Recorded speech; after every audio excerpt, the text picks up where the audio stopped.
RVA.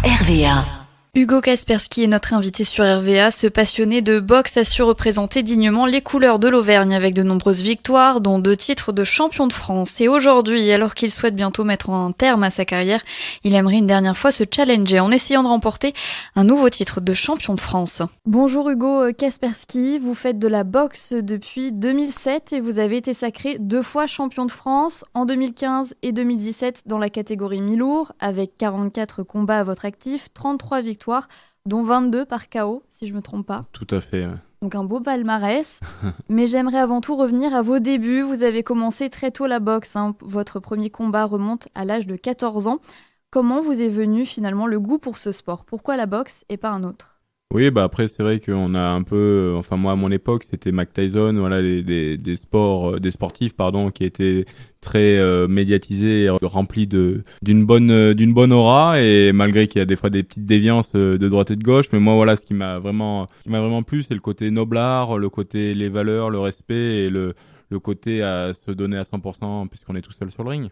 Et du coup, qu'est-ce que vous ressentez quand vous enfilez vos gants, que vous montez donc sur le ring et que vous portez vos premiers coups à votre adversaire ? Bizarrement, de mettre des coups à notre adversaire, c'est un drôle de concept, mais en fait, voilà, dans chaque sport, il faut être meilleur que son adversaire. Donc moi, je le prends de cet aspect-là, c'est-à-dire vraiment de vouloir donner le meilleur de soi et de montrer qu'on est le meilleur à ce moment précis, pour essayer de faire briller les couleurs de ma région et de mes entraîneurs, parce que c'est un staff qui est également derrière. Donc voilà, on veut récompenser le public et notre région qu'on représente. Et vous aviez déjà voulu raccrocher les gants en 2018, si je ne me trompe pas, mais finalement vous avez relevé le défi de remonter sur le ring en participant au WBA intercontinental en 2019. Le fait est d'arrêter sa carrière dans les sports de haut niveau, en fait, ça demande énormément de sacrifices. Donc c'est vrai que souvent, ça traverse l'esprit, surtout que l'âge avance, et c'est vrai qu'un sportif est rapidement vieux. Moi, j'ai 33 ans actuellement, ce qui est dans une vie d'humain classique et on va dire un âge pas forcément élevé. Après, ça dépend qui c'est qui nous juge également. Mais moi, j'ai pensé à arrêter parce que c'est très dur, ça demande beaucoup de sacrifices, que ce soit au poids, de l'entraînement, voilà, pour la vie familiale, pour le travail, ça demande énormément de sacrifices. Donc je pense que chacun des sportifs de haut niveau, à un moment donné dans sa vie, il pense à arrêter. Et puis finalement, il y a cette adrénaline, un peu, c'est comme une drogue, le sport de haut niveau. Donc c'est vrai qu'on a envie de revenir. Donc là, on est quand même plus près de la fin que du début. Et là, depuis 2020, vous voulez retrouver votre titre de champion de France, mais le Covid est passé par là et a chamboulé un peu vos projets, puisque la Fédération française de boxe a pris la décision de vous déclasser car vous n'étiez plus licencié et que vous n'aviez pas pu passer vos examens à cause de la pandémie, si tout est bon. C'est vrai que là, ces petits coups avec la Fédé là, qui me classe, qui me déclasse, qui me reclasse, mais en fait, en pleine pandémie, en fait, j'étais l'envie de me licencier. Et là, en fait, c'est que pour me licencier, il faut que je passe des examens médicaux, alors que on va dire, une moitié de la France est hospitalisée en soins intensifs, etc.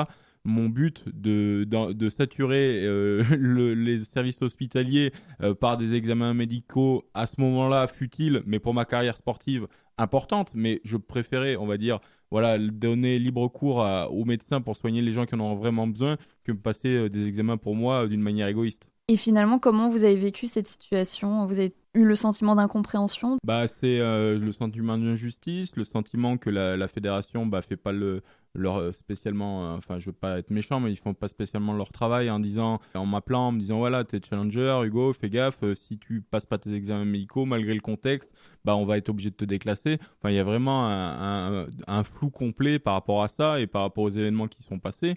Moi, on m'a déclassé, je suis même plus classé. J'envoie des courriers en demandant pourquoi, en appelant, et j'ai pas spécialement de réponse. Dans ce sport-là, il y a beaucoup de... Ils s'arrangent les uns avec les autres pour faire monter un tel plutôt qu'un tel. Donc là, je suis peut-être pas... Comme moi, on peut pas miser spécialement sur moi, puisque moi, j'ai envie d'arrêter malgré tout ma carrière.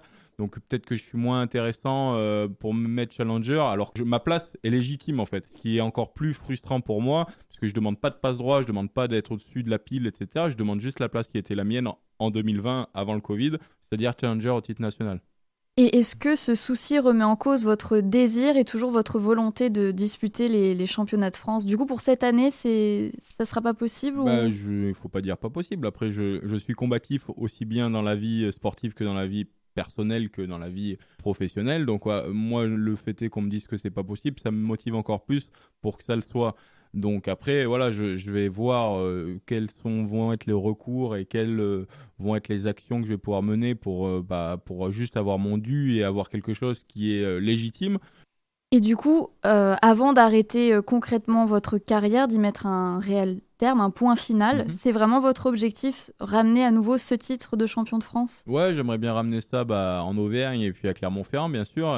C'est vrai que je trouve que de finir sur un championnat de France, ça serait un beau jubilé, clôturer une carrière qui a été dense et intense et qui m'a fait être l'homme que je suis actuellement. C'est vrai que de finir sur ça, ça me paraîtrait être positif, ouais.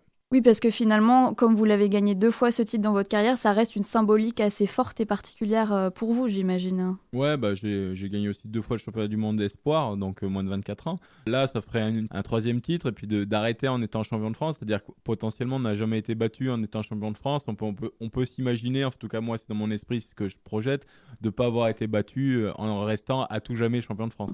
Et concrètement, comment on se prépare du coup pour devenir champion de France? J'imagine que le rythme et l'hygiène de vie au quotidien est assez strict. Et en dehors de la condition physique, la question de la pesée aussi, j'aimerais en parler, c'est important en boxe. Ouais, bah là tout de suite, bon, j'ai pas le sentiment d'être en surpoids, mais je fais à peu près 93 kilos. Donc si je devais boxer tout de suite pour faire un championnat de France, je devais faire 79 450 ou un truc comme ça. Donc c'est-à-dire que ça me ferait perdre presque 14 kilos. Donc voilà, c'est forcément les casse-croûtes, les apéros entre copains. Bah, là on oublie, c'est salade, c'est sport matin, sport soir, eau et puis voilà, on se focalise pendant 1 ou 2 mois sur son poids, sur son état de forme, sur son sommeil, sur sa récupération, et pour avoir cet objectif, le dernier, d'être champion de France une dernière fois. Ouais. Et comme vous le dites et vous vous qualifiez comme tel, hein, vous avez un tempérament combatif, vous aimez relever des défis, hein, Tout à fait. c'est votre caractéristique, si j'ose dire.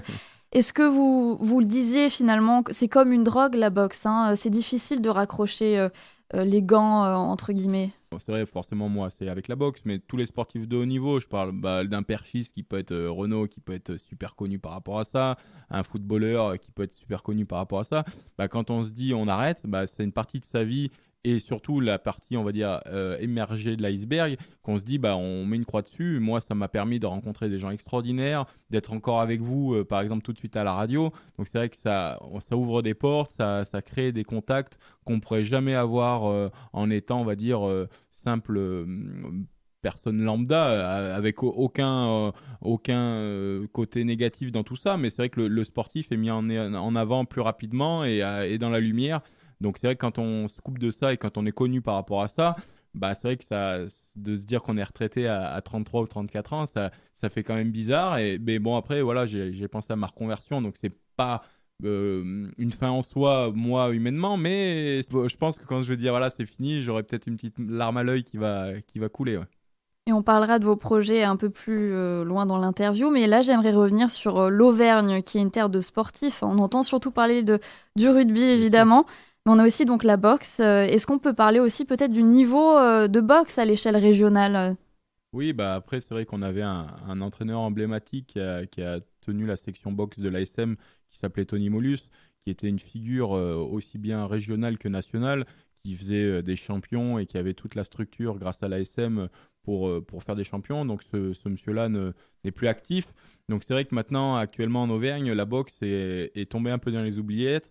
Mais voilà, je pense qu'il pourrait avoir des champions, mais c'est souvent, on voit le sportif, mais on voit pas le travail de l'encadrement, des entraîneurs. Donc moi j'ai envie un peu de lui rendre hommage. Je pense que ce mec-là, donc Tony Molus pour le reciter, a fait la personne que je suis actuellement aussi. Pendant plus de 10 ans, on a travaillé ensemble, on a eu des résultats extraordinaires. Et après, bon voilà, ça c'est fini, mais voilà, s'il y avait un autre Tony Molus qui venait à s'intéresser à l'Auvergne ou alors qu'il soit auvergnat et qu'il fasse des champions, ça serait vraiment positif. Ouais. Et quels conseils on peut donner à des personnes qui voudraient se mettre à la boxe? Après, c'est un sport qui a une mauvaise image par rapport aux parents, on va dire, pour mettre leurs enfants à la boxe. On a l'impression que c'est un sport de voyous, un sport dur, etc. Mais proportionnellement, la boxe, c'est l'un des sports les moins blessants Contrairement au foot, au rugby, où en fait il y a très très peu de blessés à la boxe. C'est un sport qui est vachement bien encadré avec des protections, avec des niveaux, avec des poids, avec des examens médicaux, et ça je peux vous en parler, qui sont démesurément protecteurs. Donc mesdames ou messieurs d'ailleurs, si vous voulez mettre votre enfant à la boxe, il n'y a aucune contre-indication pour la santé, bien au contraire. Et pour venir à nouveau sur votre carrière, quel combat ou quel moment a été le plus marquant pour vous? J'imagine les titres, mais peut-être d'autres rencontres. Le moment le plus marquant, hein, c'est quand je suis devenu en Suisse champion du monde moins de 24 ans. Là, j'ai vraiment eu un palier médiatique et un palier humain. Les gens me prenaient en photo dans la rue. J'ai montré la ceinture au milieu du stade Marcel Michelin. Enfin, ça vraiment, voilà, j'étais invité partout. Enfin, ça m'a vraiment ouvert les portes. J'ai vraiment une médiatisation énorme par rapport à ça. Et j'ai eu la chance de rencontrer des gens top. Tout a été plus facile à partir de ce moment-là. Et je suis encore à tout jamais champion du monde moins de 24 ans. Je pense à expliquer, c'est compliqué, mais il y a eu un avant, il y a eu un après. Humainement, sportivement, tout a été plus facile pour moi. Et ce moment-là aurait été à tout jamais incroyable. Et en dehors de votre carrière de boxeur, vous avez aussi une vie d'entrepreneur, hein, bien remplie d'ailleurs. C'était compliqué peut-être d'allier un peu toutes ces casquettes à une époque quand vous étiez vraiment dans le feu de l'action? Bah, c'est vrai que ça a été toujours un peu un conflit du coup avec Tony Mollus, mon premier entraîneur, puisque lui il m'avait sous son aile, et moi d'être sportif professionnel pour lui c'était tu t'entraînes le matin, tu t'entraînes le soir et tu fais les combats et ainsi de suite quoi. Sauf que moi je l'avais vu un petit peu différemment. J'ai dit je vais profiter de l'aura que j'avais par rapport au sport et aussi des revenus du sport pour investir dans des affaires, puisque je suis commerçant dans l'âme, et c'était ça qui me plaisait après ma carrière sportive. Donc j'ai toujours fait on va dire travailler en plus que du sport. Donc moi j'ai toujours allié mes passions avec mon métier, et du coup ça a vraiment été quelque chose de très stimulant de faire du business en même temps qu'on fait du sport. Mais c'est vrai que j'aurais peut-être eu une carrière sportive beaucoup plus dense et relevée de résultats. Voilà, le palmarès aurait été certainement beaucoup plus riche si j'avais pas fait ma vie professionnelle. Mais souvent, ce que j'expliquais à mon entraîneur, c'est que je dis, si je sors de la salle, là, que je me fais renverser par une voiture ou quelque chose comme ça, nous, en tant que sportif professionnel en boxe, on n'a pas le droit au chômage, on n'a plus rien. Donc, malgré qu'à l'ASM, vraiment, j'ai été pris en main. Pendant 2 ans, j'étais salarié du club. Enfin, vraiment, je crache pas du tout dans la soupe de ce qu'on m'a apporté pour arriver au niveau sportif au mieux. Mais malgré tout, c'est vrai que là, tout de suite, si j'arrête ma carrière, je sais que j'aurai un toit au-dessus de la tête, je sais que je pourrai donner à manger à ma famille. Et j'aimerais parler de l'avenir. Quels sont vos projets pour plus tard? Toujours garder un lien avec la boxe, j'imagine, c'est important pour vous, quoi qu'il advienne. Alors ouais, souvent on me parle de transmettre, de revenir entraîneur, donc c'est quelque chose qu'on me pose quasiment à chaque fois. Donc moi c'est pas mon envie, Je me vois plus être spectateur pourquoi pas aider en sponsorisant des événements, mais voilà, de transmettre ce que j'ai appris. Il y a des bons profs qui sont pas forcément des bons boxeurs, et il y a des bons boxeurs qui sont pas spécialement bons profs. Donc moi, je dis pas que je serai bon, je dis pas que je serai mauvais, mais en tout cas, pour le moment, à cet instant précis, c'est pas vers ça que j'ai envie de tendre.